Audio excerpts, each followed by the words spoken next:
In order to find the moment of the force having a magnitude of 80 pounds about the hinge A of the door, we can utilize the vector formulation. Since the problem is in 3D, it's way simpler to solve these problems using the vector formulation. So our moment about point A will be equals to R cross F, where R is the moment arm and F is the force vector in Cartesian form.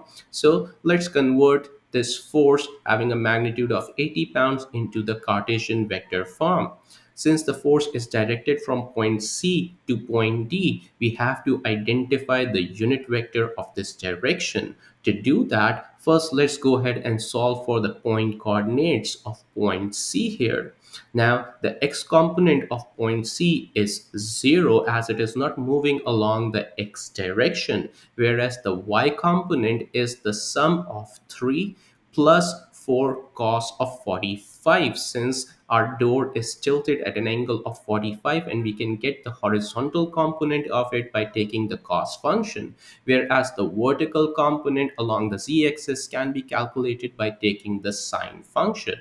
Next, we have to figure out the point coordinates of D. In this case, it is lying on the x-axis, so its coordinate is minus 5, comma 0, comma 0.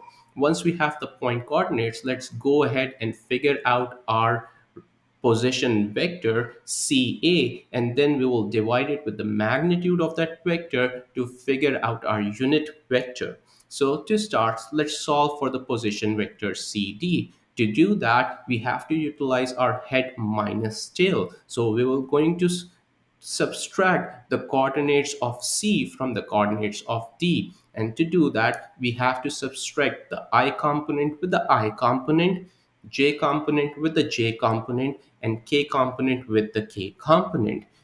Simplifying, we can get our value of the position vector CD, that is coming as negative 5I plus 5.828J minus 2.828K.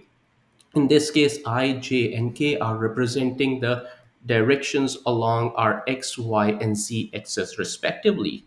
Once we have the position vector, let's go ahead and figure out the magnitude of this position vector. To do that, we can utilize our square root and squaring all our x component, y component, and z component, and taking the square root of this term, which is coming as 8.17. Once we have the magnitude, we can go ahead and plug that in our force expression, that the force vector will be equals to 80 times the unit vector, where the unit vector is the position vector divided by the magnitude of the position vector. Simplifying give us our force vector, that is coming as negative 48.9 I plus 56.9 J minus 27.6 K pounds. Next, let's go ahead and solve for the moment arm. So for the moment arm, it is a position vector that starts from the point at which we are calculating the moment, that is point A, the hinge of the door in this case, and it is headed towards the line of action of the force. So it can be at any point on the line of action of the force. So here it can be directed from A to C or from A to D. In this case, I'm solving for the position vector A to D because it will be simpler for us in the calculation wise. So we already know the point coordinates of D. Let's figure out the point coordinates of A, and that lies in the negative x direction of 5 plus 1.5 feet, whereas in the y it is also headed in the negative direction of 3 feet, whereas the z component of coordinate A is equals to 0. Once we have the coordinates, we can go ahead and do the difference from head to tail, subtracting the I components of point D with the I component of A, J component of D with the J component of A, and so on with the Z as well, to figure out our position vector, that is coming as 1.5I minus 3J. Now, once we have the position vector, let's go ahead and take the cross product between the position vector and the force vector. Now, to do the cross product, we have this determinant in which the first row represents the direction along which the moment will be heading across. So we have our three axes of I, j, and k. Then comes our position vector RAD that has an I component of 1.5, j component of -3, and k component of 0. And finally, our force vector that has I component of -48.8 plus 56.9j and 27.6k.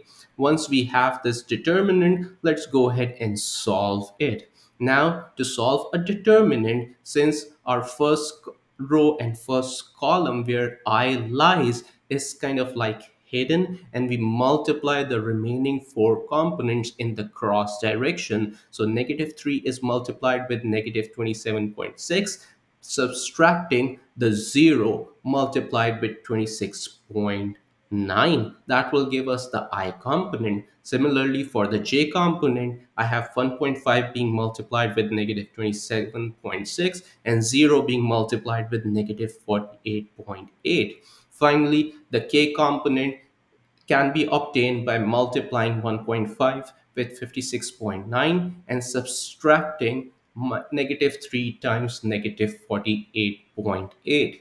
Simplifying will give us the moment the force F is creating with respect to point A, that is coming as -82.9 I plus 41.5 J and plus 232 K.